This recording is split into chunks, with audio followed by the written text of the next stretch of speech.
마태복음 시즌2의 세 번째 시간입니다. 지난주에 산상보훈의 핵심은 천국 백성, 하나님의 자녀가 되는 것이라 했었죠. 그리고 5년 전 시즌1의 7장 설교에서는 7장 7절부터 12절까지 오늘 우리가 읽은 바로 앞의 말씀으로 산상보훈의 결론을 말씀드렸습니다. 구하라 그리하면 주실 것이요, 찾으라 그리하면 찾아낼 것이요, 두드리라 그리하면 열릴 것이라. 우리는 예수 그리스도 안에서 하나님의 자녀가 되었습니다. 하나님께서 우리의 아버지이시니 우리는 그 하나님 아버지를 의지해서 구하고 찾고 두드릴 때에 가장 좋은 것을 받게 됩니다. 그 좋은 것의 절정이 바로 우리의 구원이었습니다. 우리는 예수 그리스도의 은혜로 죄 용서함을 받고 천국 백성이 되어 영생을 누리게 되었습니다. 이것이 우리의 구원입니다. 그러니 세상에서 먹고 마시고 입는 것에 대해서는 이제 더 이상 염려할 것이 아닙니다. 삶의 모든 분야에서 오직 하나님의 나라와 하나님의 의를 구하는 삶을 살면 됩니다. 이 큰 복을 받은 우리이니 그러므로 이 땅을 살면서 하나님의 말씀을 행할 수 있습니다. 그러므로 우리는 하나님의 말씀을 행하는 삶을 살아야 합니다. 이것이 산상보훈의 결론이었습니다. 오늘 본문은 바로 그 결론 다음에 이어지는 말씀입니다. 결론에서는 그러므로 행하라 라고 했었는데요. 그럼 구체적으로 무엇을 어떻게 행해야 하는가? 그것을 말씀을 통해서 알게 됩니다. 그러니 산상보훈의 적용이라고 할 수 있겠습니다. 13절부터 27절까지의 이 적용 부분에는 서로 대조되는 네 가지 비유의 말씀으로 구성이 되어 있습니다. 좁은 문과 좁은 길, 넓은 문과 넓은 길이 대조를 이루고 있죠. 또 참 선지자와 거짓 선지자가 대조를 이룹니다. 참 제자와 거짓 제자가 대조를 이루고 지혜로운 건축가와 어리석은 건축가가 또 대조를 이룹니다. 이 말씀을 통해서 드러나는 예수님의 가르침은 아주 명확합니다. 둘 중 하나를 선택하라. 그리고 그대로 행하라. 예수님의 이 말씀을 누가 들었습니까?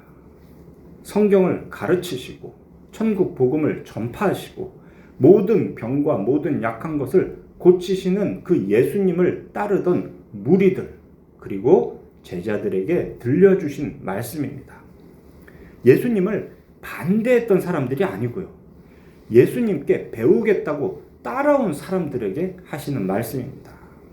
오늘날로 보자면 이렇게 예수 믿겠다고 교회에 나온 우리 같은 사람들에게 해주시는 말씀이 오늘의 본문입니다.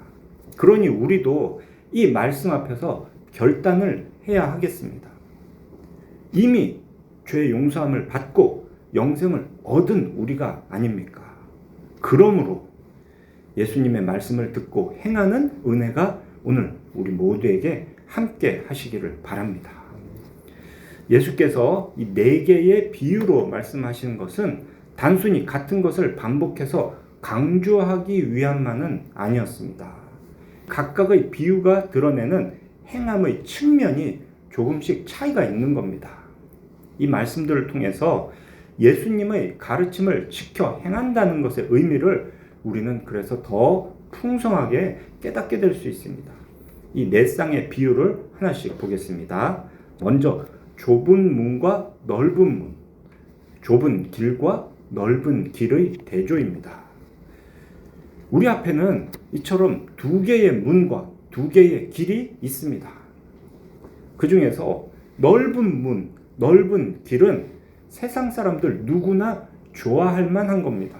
그래서 그 문과 길을 찾는 사람들이 많다고 합니다. 그런데 그 문의 너머에는, 그 길의 끝에는 멸망이 기다린답니다. 그에 비해서 좁은 문, 좁은 길이 또 우리에게 있죠. 이 좁은 문, 좁은 길은 흠모할 만한 것이 없습니다. 그래서 찾는 사람도 적습니다. 그렇지만 그 좁은 문 너머에는, 그 길의 끝에는 생명이 있습니다. 여기서 길이 협착하다라고 하는데요. 이 협착하다라는 말은 박해라는 단어를 번역한 겁니다. 그러니 좁은 길, 협착한 길은 박해받는 삶을 상징하는 표현입니다. 앞서 팔복이 예수님으로 인해 박해받는 성도가 누리는 복이다, 이렇게 말씀드렸죠. 사도 바울도 사도행전 14장 22절에서 우리가 하나님 나라에 들어가려면 많은 환난을 겪어야 할 것이라고 말했습니다. 이 천국 복음을 듣는 중에 우리는 박해받는 삶에 대한 실천을 요구받고 있는 겁니다. 팔복이 약속된 사람, 천국에 들어가 그 복을 누리기를 원하는 사람은 좁은 문으로 들어가야 합니다. 환난과 박해가 기다리는 좁은 길로 걸어가야 합니다. 어느 문을 선택하는가? 어느 길을 갈 것인가? 앞으로 계속되는 이러한 선택과 행함이 우리의 영생 그리고 멸망을 판가름할 것입니다.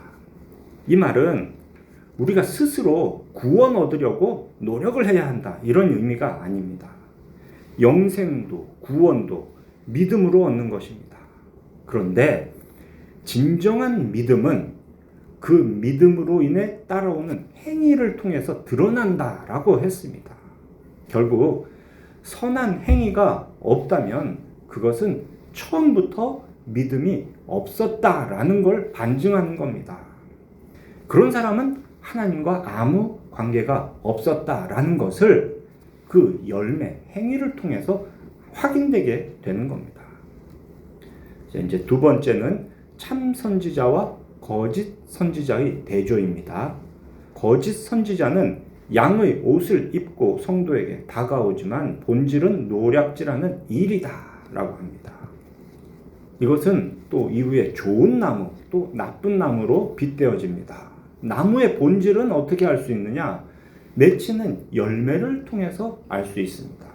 16절과 20절 앞뒤로 두 번 반복해서 열매로 나무를 안다라는 말을 강조하고 있습니다. 신약 성경에서 열매하면은 이것은 단지 어떤 사람의 행위만을 의미하는 것은 아닙니다. 그 사람이 어떤 말을 하고 어떤 생각을 하고 어떻게 행하는가를 포함해서 존재 전체를 상징하는 것이 바로 열매입니다.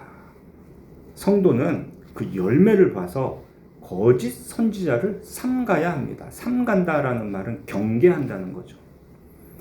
예레미야 6장 14절 또 8장 11절에서 거짓 선지자에 대해서 이렇게 묘사를 합니다. 그들이 내 백성의 상처를 가볍게 여기면서 말하기를 평강하다 평강하다 하지만 평강이 없도다.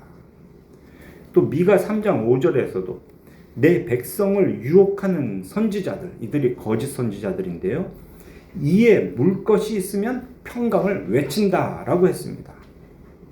오늘날 교회의 목사 중에도 이렇게 양의 탈을 쓴 이리와 같은 목사가 있습니다. 악한 목자들은 좋은 인상과 또 온화한 말투로 사람들에게 이렇게 얘기합니다. 평강하다, 평강하다, 샬롬, 샬롬, 그렇게 얘기합니다. 그렇게 말하면서 사람들을 큰 문, 넓은 길로 인도합니다. 그러면 당장은 안심이 되고 당장은 좋아 보입니다. 그런데 그 결국은 멸망이라 했습니다.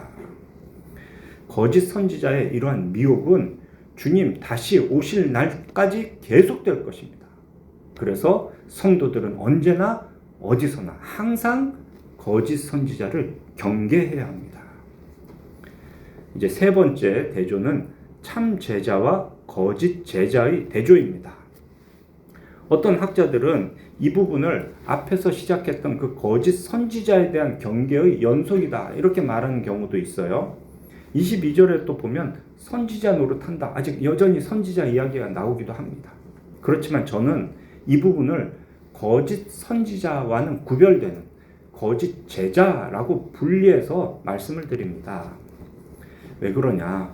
앞에 있는 이 15절부터 20절까지 거짓 선지자라고 한 것은 다른 사람들을 대상으로 거짓을 가르치는 사람에 대한 내용입니다. 그에 비해서 여기 21절부터 23절은 예수님을 대상으로 거짓을 말하는 사람에 대한 내용이기 때문에 여기는 거짓 제자다 이렇게 분리를 했습니다. 이러한 거짓 제자는 감히 예수님까지 속이려 듭니다. 예수님은 이렇게 말씀하시죠. 나더러 주여 주여 하는 자마다 다 천국에 들어갈 것이 아니요 다만 하늘에 계신 내 아버지의 뜻대로 행하는 자라야 들어가리라. 예수님을 주여 주여 이렇게 2번 반복해서 부르는 것은 자기의 믿음이 만큼 강하다라는 걸 강조하는 거죠. 그렇지만 그렇게 믿음을 강하게 고백해도 행동이 따르지 않는 그런 신앙 고백은 아무 소용이 없습니다. 마태복음에서 특별히 여기 산상보훈에서 말하는 믿음의 결국은 천국에 들어가는 것이라 했죠. 예수님은 하나님의 뜻을 완전하게 하신 분입니다. 구약의 모든 말씀을 성취하시고 심화하시고 진전시켜 주신 분입니다. 그러한 예수님의 말씀을 지켜 행하는 자만이 천국에 들어갑니다. 그러니 주의 이름으로 예언을 하고 귀신을 쫓아내고 많은 권능을 행할지라도 그것이 모두 예수님과 상관없는 일일 수 있다는 겁니다. 어떻게 하면? 그의 행위가 말씀에 순종하지 않는다면. 이 말씀을 잘 이해하시기 바랍니다. 어떤 사람이 예언을 하고 귀신을 쫓아내고 뭔가 병고침이라든지 특별한 권능을 행한다. 그런데 그거 잘 보면 가짜야. 그래서 예수님과 상관없다는 말이 아니에요. 실제로 그렇게 할 수 있습니다. 진짜로 예언을 하고 귀신을 쫓아내고 진짜로 권능을 행하는 사람이 있어요. 그런데 그 일들을 예수님과 상관없이도 할 수 있다는 이야기입니다. 왜? 사탄도 어떤 사람에게 그런 능력을 줄 수 있기 때문입니다. 세상의 많은 교회는 목사의 이런 능력만을 보고 모입니다. 그런데 예수님은 말씀하시죠. 23절 그때에 내가 밝히 말하되 내가 너희를 도무지 알지 못하니 불법을 행하는 자들아 내게서 떠나가라 할 것이다. 도무지 알지 못한다라고 번역된 이 원문의 의미는 한 번도 안 적이 없다라는 겁니다. 처음부터 모르는 사이다라고 예수님이 말씀하신다는 거예요. 하나님의 뜻대로 예수님의 말씀대로 행하지 않는 사람은 그 어떤 신기한 능력을 발휘해도 예수님과 관계 없다는 겁니다. 그럴 수가 있는 건가요? 네, 그럴 수 있습니다. 심지어 처음에는 하나님께 능력을 받아 시작했더라도 나중에 완전히 타락한 자가 있을 수 있습니다. 히브리서 6장 5, 6절을 보세요. 하나님의 선한 말씀과 내세의 능력을 맛보고도 타락한 자들은 다시 새롭게 하여 회개할 수 없다라고 합니다. 그런 자들은 그냥 예수님에게서 떠나게 됩니다.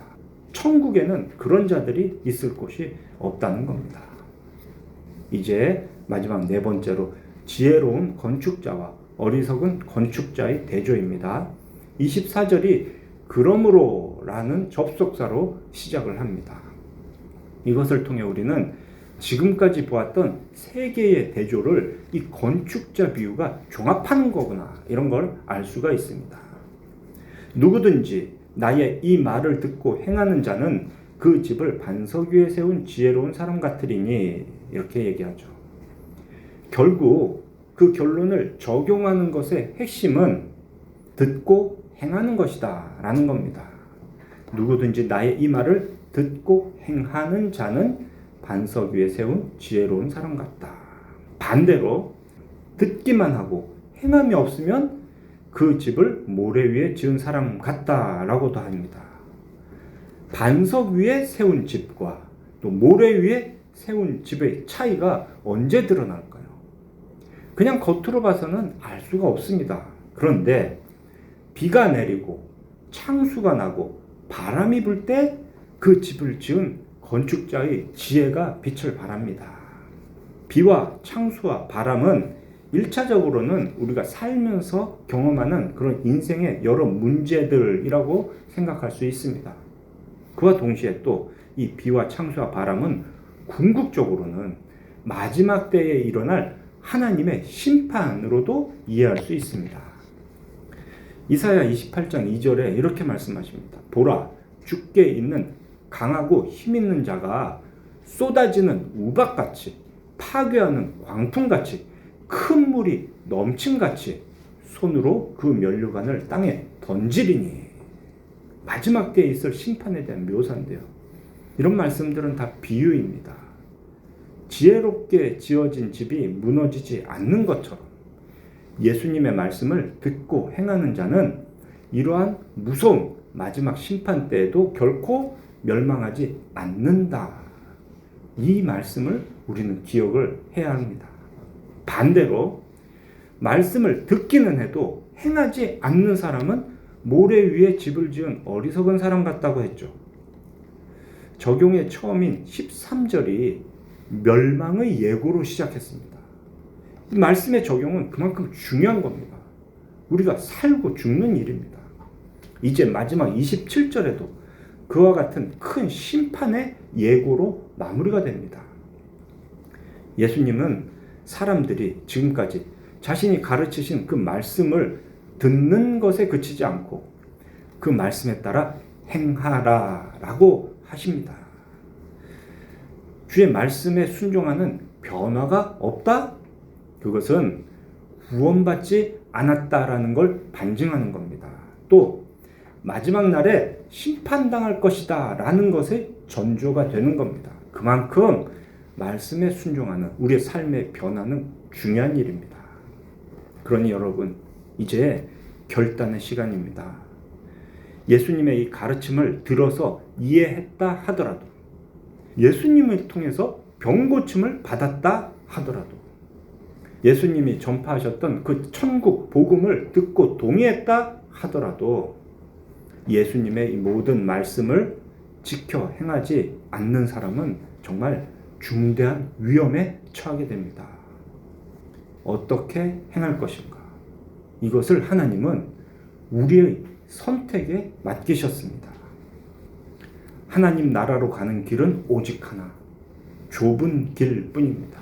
다른 길, 넓은 길은 멸망에 이르게 될 뿐입니다. 둘 사이에 중간은 없습니다. 이게 중요해요. 회색은 없어요. 우리는 좁은 문을 열고 들어가야 합니다. 우리는 그 좁고 협착한 길, 박해받는 삶을 인내하면서 걸어가야 합니다. 우리는 또한 거짓 선지자를 항상 경계해야 합니다. 교회에서 목사가 하는 말이라고, 유튜브에서 어떤 목사의 말이라고 덮어놓고 따라서는 안 됩니다. 과연 그런가 항상 확인해야 합니다. 이 확인한다는 게 여러분들 입장에서 쉽진 않겠지만 아주 불가능한 건 아닙니다. 갈라디아서 5장 22, 23절에서 예를 들었던 그 성령의 열매들이 있잖아요. 그 성령의 열매들이 그 말을 하는 목사들의 삶에서 나타나는가? 이걸 보면 됩니다. 우린 그 정도는 판단할 수가 있어요. 또한 목사가 하는 말이 공적으로 공인된 신앙 고백 문서와 잘 맞는가? 이런 것들도 우리가 잘 보면 알 수 있습니다. 디모데후서 2장 15절의 말씀대로 진리의 말씀을 옳게 분별해야 하는 거예요. 그런데 1차적으로 그 진리의 말씀을 옳게 분별하는 책임이 목사와 장로에게 있습니다. 목사와 장로의 필수적인 사명이 말씀을 분별하는 겁니다. 그러니 우리는 직분자를 위해 기도해야 됩니다. 직분자가 이러한 사명, 말씀을 분별하는 사명을 게으르게 하면 그로 인한 나쁜 결과들, 성도들이 거짓 평강에 나태해지고 불법을 행함으로 예수님께서 난 모른다 떠나라 하는 그런 일을 당하는 책임을 직분자가 감당해야 하는 겁니다. 또 우리 모두가 항상 이런 마음을 가지고 행해야 합니다. 고린도전서 3장 13절에 이런 말씀이 있습니다. 각 사람의 공적이 나타날 터인데 그 날이 공적을 밝히리니 이는 불로 나타내고 그 불이 각 사람의 공적이 어떠한 것을 시험할 것임이라. 불같은 시험이 우리 모두에게 임할 때에 견디지 못하고 불살라 없어지는 공적이 있다는 겁니다. 이게 구원받지 못한다 이런 의미는 아니었어요. 택하심을 받은 사람은 반드시 구원을 얻습니다. 문제는 하나님의 상입니다. 상. 이 상급이 있다는 거예요. 불같은 시험에도 그 사람이 행한 것들, 공적이 남아있으면 그 시험 이후에 하나님의 상을 받습니다. 그런데 이 공적이 남아있지 않으면 그냥 불이 한번 쑥 지나가니까 지푸라기처럼 다 타서 사라져버리는 그런 인생을 살았다면 하나님의 상을 받지 못하는 거예요. 이 말씀대로 하면 그냥 불타고 남아있는 구원만 얻게 된다라는 겁니다. 그러므로 예수님의 은혜로 구원받은 우리는 이 땅에서의 삶에서 예수님의 말씀을 듣고 행해야 합니다. 하나님 아버지께서 거룩하시니 그의 자녀된 우리 역시 거룩한 삶을 살아야 합니다. 양떼를 아끼지 않는 악한 이리를 경계해야 됩니다. 그런 이리를 경계하는 것, 예를 들면 어떤 목사를 잘 살펴서 따지는 것, 이것은 이웃을 사랑하되 원수까지도 사랑하라는 예수님의 말씀을 어기는 것이 결코 아닙니다. 교회의 순수성을 지키고 우리 성도의 거룩함을 지키는데 꼭 필요한 일이 옳고 그름을 따지는 것입니다. 그런데 판단하고 정죄하는 것은 쉬운 일은 아니기 때문에 그 일을 맡은 목사와 장로가 잘해야 되는 거예요. 교회의 목사와 장로는 항상 바른 말씀을 배우고 기도해서 진리의 말씀을 옳게 분별해야 합니다. 성도들도 그저 주여 주여 외치면서 감정의 만족만을 구해서는 안 됩니다.